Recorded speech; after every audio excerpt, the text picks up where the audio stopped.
dengan channel kami Karya Fish Farm and Breeding.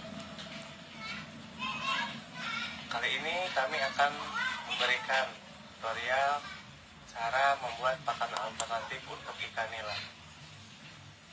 Kenapa perlu pakan alternatif? Karena untuk menekan biaya produksi.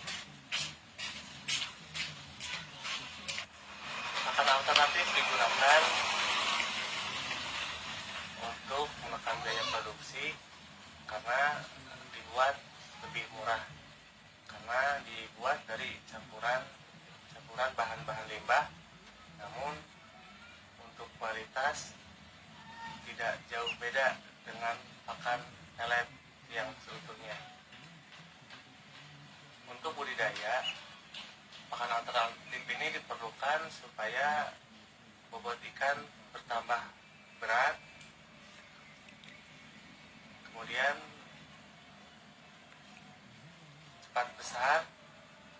Untuk pakan alternatif ini sekarang kita pakai ampas tahu untuk bahan utamanya.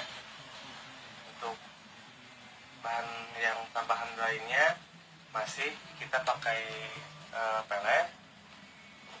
Namun kalau misalkan kita tidak mau pakai pelet, bisa juga kita pakai bubuk atau misalkan sampah dari ikan asin ataupun pindang, pokoknya yang berbau amis ataupun yang mengandung protein tinggi lainnya. Begitu, kita lanjutkan langsung ke bagaimana cara mengolah pakan alternatif ini.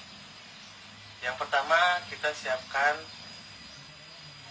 bahan-bahannya dulu. Yang pertama, bahan utama yaitu ampas tahu, lebih sekitar 1 jolang ya. Kalau misalkan hitungan kilo ini kita tidak akan tahu karena tergantung dari kadar air yang terdapat pada ampas tahu ini. Semakin besar kadar airnya, maka akan semakin berat. Kemudian setelah ampas tahu, kita gunakan pelet.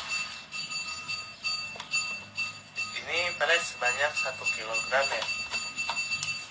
Kemudian kita tambahkan air sekitar 2 liter.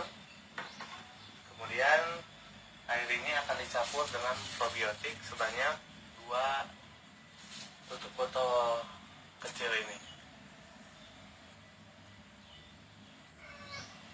Sebelum tutorialnya kami lanjutkan, langkah baiknya tekan tombol subscribe, kemudian tekan juga lonceng notifikasinya, supaya teman-teman atau sahabat-sahabat bisa yang pertama mendapatkan video-video yang lain dari kami. Yang pertama, kita kasih air ini dengan probiotik 2 liter air ini kita kasih 2 tutup botol probiotik. Probiotik ini guna supaya bahan alternatif yang kita buat di sini akan lebih cepat mengembangbiakan plankton.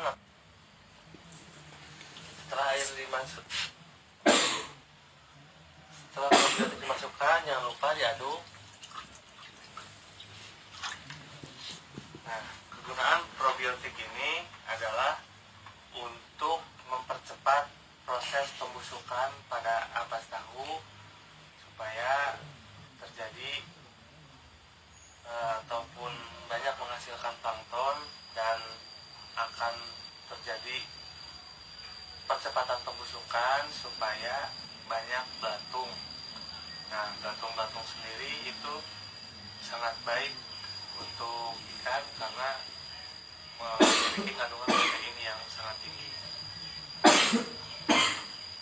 Kita masukkan air yang sudah diberi probiotik.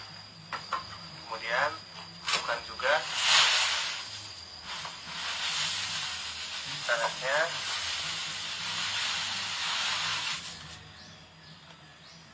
Kemudian baru kita aduk sampai kalis.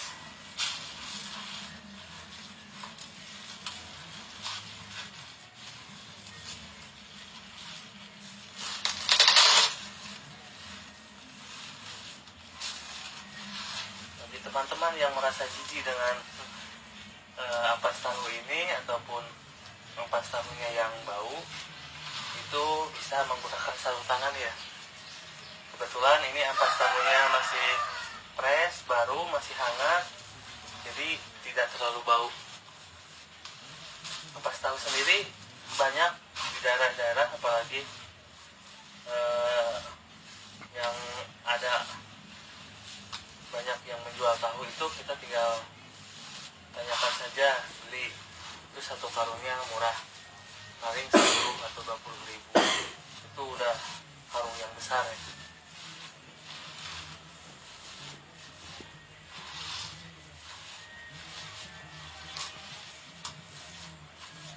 Setelah dianggap cukup kalis seperti ini, nanti pakan alternatif ini akan kita simpan di dalam wadah, dalam kolam.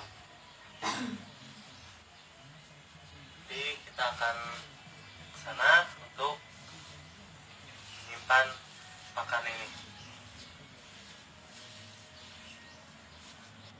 Sebelum diberikan atau disimpan di dalam kolam, kita diamkan dulu selama 15-30 menit supaya probiotik ini menjadi aktif.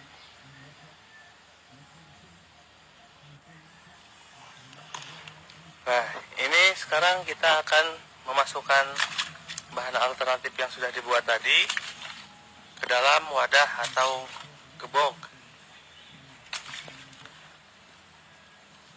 Pakan alternatif ini disimpan di dalam gebok untuk sebagai cadangan makanan tersedia tanpa henti atau 24 jam. Selama masih ada, otomatis pakan sendiri atau makanan untuk ikan akan tersedia tanpa harus menunggu kita memberikan makan.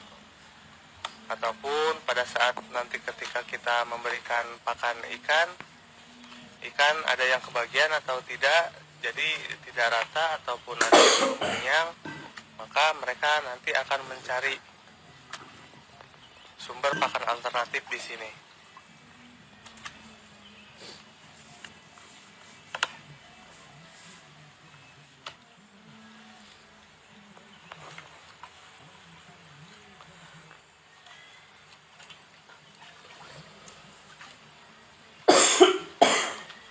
Fungsi dari pelet sendiri, kenapa kita menyampurkan pelet atau menambahkan pelet di sini adalah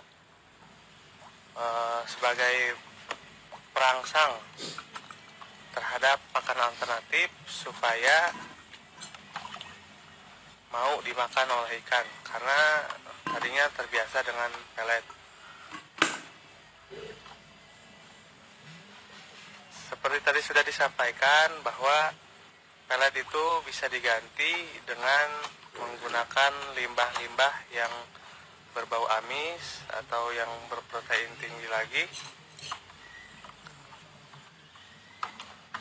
Gunanya untuk perangsang, karena ikan sendiri itu suka pada yang bau-bau amis.